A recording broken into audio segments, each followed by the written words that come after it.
안녕하십니까, 테크TV. 오늘은 다시 전흥준 변호사입니다. 안녕하세요. 네, 안녕하십니까. 네, 지난번에 그 개인정보보호법의 중대 개정사항을 포함해서 올해 4대 이슈를 잘 설명해 주셨죠? 근데 제가 이렇게 다시 리비지트한 이유는 좀 잘못한 것 같아서 좀 잘해보려고 다시 나왔습니다. 네, 리콜하러 오셨군요. 네. 오늘 그 중에서 가장 중요한 자동화된 결정에 대해서 소식을 가지고 오셨는데요. 어떤 내용입니까? 네, 제가 이제 그 당시 네 가지 꼭지를 말씀드렸는데 그 중에서 이제 자동화된 결정을 다시 한번 좀 잘 설명해 드리려고 와봤습니다. 네, 이런 자세 아주 좋습니다. 왜냐하면 이제 이게 당장 다음 달 3월 15일 날 시행이 되는 것이고 사실 지금 아시다시피 지금 AI 시대로 접어들고 있지 않습니까? 어떤 이런 인공지능이나 기계에 따른 어떤 평가가 굉장히 활성화될 수 있기 때문에 그거에 대한 정보 주체 권리, 그 제도들을 다시 한번 말씀드리고자 하는 건데요. 일단 아까 좀 말씀드렸다시피 이게 당장 다음 달 3월 15일 날 시행된다는 게 중요한 것 같고요. 그 자동화된 결정, 인공지능이 얘기한 결정도 포함하는 겁니다. 그런 결정에 대해서 우리와 같은 정보 주체가 거부권, 그 결정을 거부할 수 있는 권리, 그리고 그 결정의 근거가 되는, 기초가 되는 내용들 설명을 받을 수 있는 요구권, 이것들을 이제 규정하고 있습니다. 조금 더 설명을 드리면 이것이 그전 방송에서도 말씀드렸는데 EU의 유럽연합의 GDPR이라는 개인정보보호법 22조의 그 ADM, 좀 길어서 Automated Individual Decision. 지금 화면에 있는데요. 잘 보이실지 모르겠습니다만. 그래서 ADM으로 약칭을 하면요. 그 ADM 규정을 많이 참고를 했는데요. 이 EU GDPR의 규정은 기본적으로 제가 볼 때는 인간은 기계의 어떤 판단 대상이 되면 안 된다. 평가 대상이 되면 안 된다. 그런 이념적 기초에 있는 것 같습니다. 좀 더 구체적으로 한국법과 GDPR을 비교해 주시겠어요? 제가 그래서 이 법이 당장 다음 달에 시행이 되고 그래서 한번 공부를 좀 해봤는데요. 굉장히 규정이 유사하게 보이긴 합니다. 유사하게 보이긴 하는데 알고 보니까 굉장히 좀 다른 전제에 서 있다라는 거를 좀 알게 된 것 같습니다. 뭐냐면은 먼저 GDPR을 하단에 있는 GDPR 먼저 설명을 드리면 GDPR은 이런 ADM, 자동화된 결정을 원칙적으로 금지하는 입장에 서 있는 겁니다. 왜냐하면 인간이 기계에 판단돼 평가 대상이 되면 안 되니까요. 그리고 그걸 예외적으로만 허용합니다. 그 예외적 허용이라는 것이 세 가지.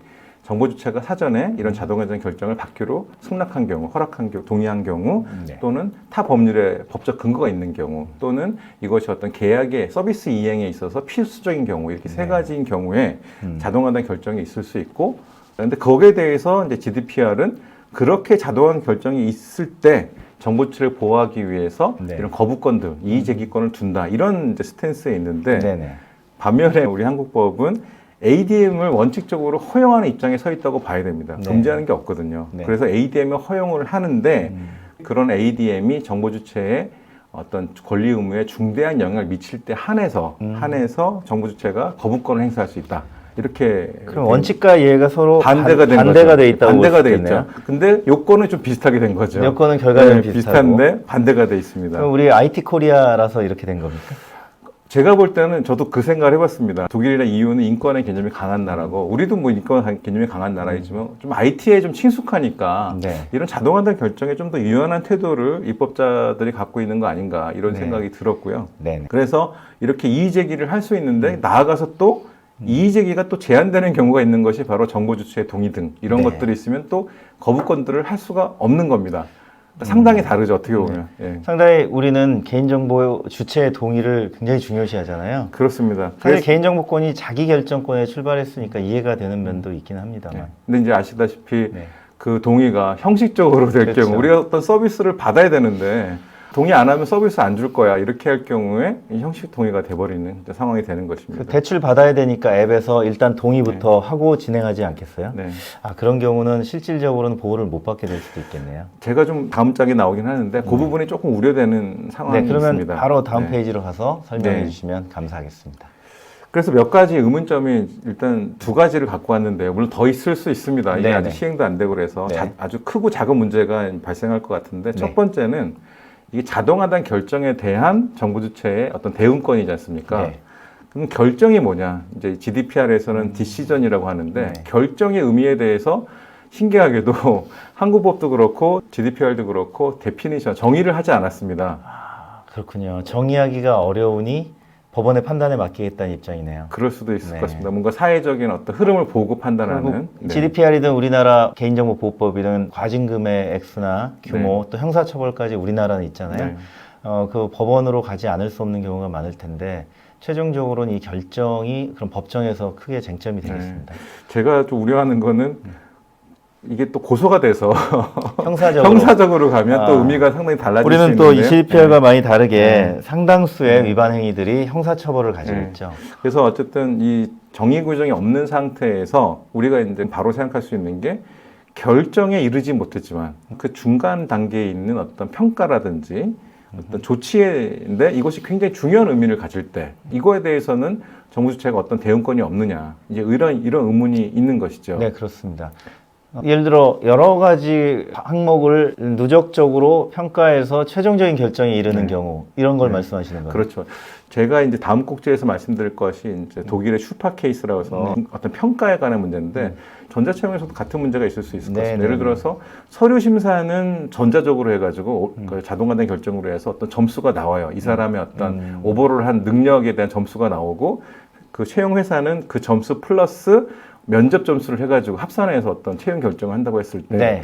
최종 결정은 회사의 어떤 종합적인 평가기 때문에 사람의 개입을 결정이지만. 했죠. 그래서 이 ADM 규정이 안 들어가지만 네. 어떤 사람을 평가하는 기관에서 어떤 회사가 한 리포트가 상당한 그 가중치를 갖고 있을 때 그걸로 인해서 또 채용이 거절됐을 때 과연 이 사람은 네. 어떻게 할 것이냐 이런 문제가 생기는 거죠. 정립은 자동화된 평가를 포함하는 인간의 결정이 과연 이 조항에 적용을 받느냐 그렇게 볼 수도 것인데요. 있습니다. 예. 그 자동화된 결정이 사소한 부분이 아니라 중대한 굉장히 중요한 부분을 차지하고 있을 때 과연 어느 정도가 중요한지에 대한 것도 모호하고 네.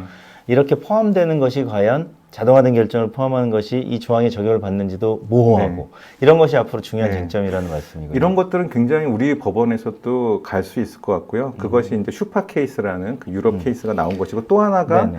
이제 아까 잠깐 말씀드렸는데 동의에 의해서는 우리 법에 있어서는 이 거부권 행사가 제한되는데 전통적인 우리 개보법의 주제인 형식적인 동의 문제가 있지 않습니까? 이런 그 절차 있습니다. 시행 적용 전에 동의하세요? 라고 물어보고 만약에 동의해버리면 그냥 모든 우리는 권리가 굉장히 좀 어려운 문제가 발생합니다. 구제받기가 어렵다는 말씀인 거군요. 그게 좀 물음표인 상태입니다. 전 방송에서 말씀드렸는데 그 경우에 시행령 초안에서는 그때도 이의 제기를 할 수 있는 것처럼 규정은 되고 있는데 네네. 법률단에서는 명확하지 않다는 거죠. 우리 개인정보 처리자 분들께서는 이런 바로 전 변호사님이 지적하시는 부분을 명확하게 이해를 하시고 내부 대응 프로세스 설계에 참고하시면 좋겠습니다.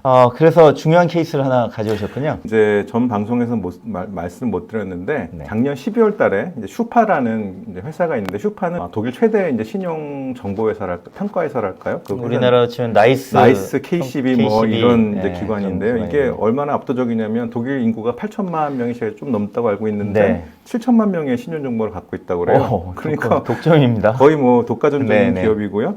그래서 이들의 어떤 신용 점수가 결국 대출 기관, 은행 같은 대출 기관으로 하여금 절대적으로 의존할 수밖에 없는 이제 그런 상황에 있는 상태에서 어떤 사람이 대출 거부 결정을 받았는데 네네. 결국 슈파의 어떤 신용 점수가 낮아서 네. 결국은 거절받게 되고 이분이 슈파에 대해서 그럼 내가 왜 이렇게 낮게 신용 점수가 나온 거에 대한 근거를 제시하라 했더니 슈파가 굉장히 일반적인 정보만 제공하고 그 사람한테 크리티컬한 어떤 핵심 가중치 같은 거는 이제 얘기를 할 수 없다. 영업 비밀이기 때문에 얘기할 수 없다. 이렇게 나의 정보인데도 영업 비밀이라고요?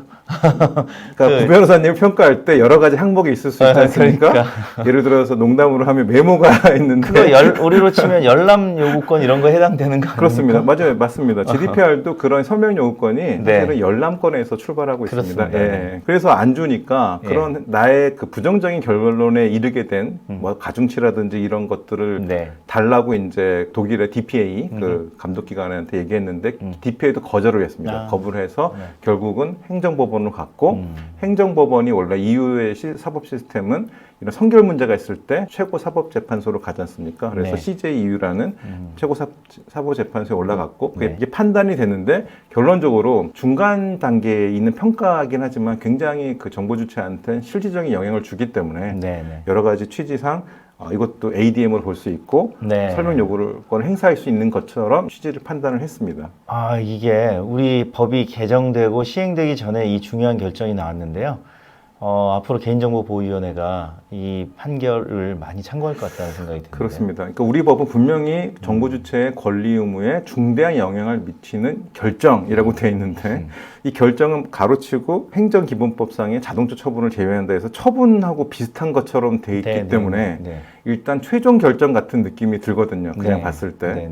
근데 이거는 지금 어떤 신용평가에서의 어떤 중간적 리포트거든요. 참고할 수 있는 의견서 같은 것인데 최종 결정은 아니죠. 이 부분에 대해서 이제 논쟁이 많이 있을 것 같습니다. 그렇겠습니다. 우리나라의 신용정보법에도 비슷한 조항이 있다고 하셨습니다. 이런 부분이 굉장히 큰 문제인데 왜 우리 법은 없을까? 근데 생각을 해보면 다행스럽게도 우리 법은 신용정보법에서 사실 이거에 똑같은 거의 적용될 수 있는 규정을 이미 시행되고 있습니다. 그래서 개인정보보호법은 자동화된 결정이라고 하지만 신용정보법은 자동화된 평가라고 되어 있습니다. 평가니까 다르죠. 평가니까 결정에 이르지 못한 물론 평가도 결정으로 볼 수도 있겠습니다만은 결정이 최종 결정에 이르지 못한 자동화 평가도 이미 이제 법적 보호 대상으로 갖고 있고요. 그래서 비슷하게 설명 요구권과 이의 제기권을 갖고 있고요.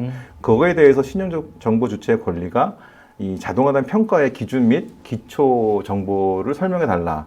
또 마음에 안 들면 재산출해 달라.